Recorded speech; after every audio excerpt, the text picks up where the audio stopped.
I personally lost 6K in the last 2 months, adding to another 10 that I already lost. I also did with my colleagues a paper, an article, and we published it in a high impact factor journal talking about the starvation in Gaza. One of the most important numbers that we found in this paper, the majority of people, 98% of the total participants in our paper lost an average of 18 kg.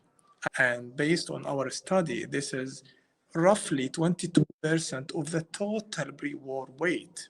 This is engineered starvation. I consider myself lucky because I have a daily meal, usually like rice and salad.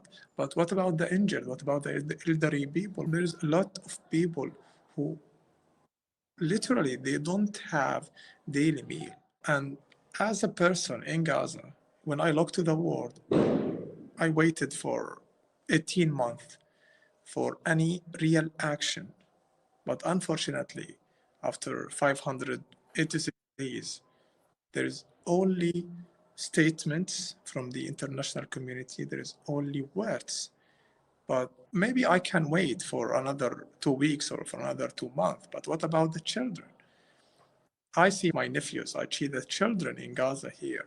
They are really starving. They don't have enough food. We see the headlines, even from some of the international communities. They talk about Gaza is on the brink of famine, or Gaza is threatened with famine. They use this kind of language when you're telling us that people are losing on average 18 kilograms, 40 pounds of their body weight.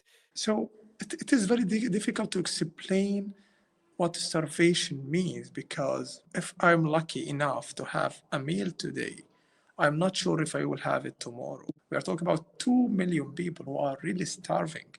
And the world knows about that. Everyone around the world that knows that there is a starvation in Gaza now. We can't just wait. I'm calling everybody around the world to do something.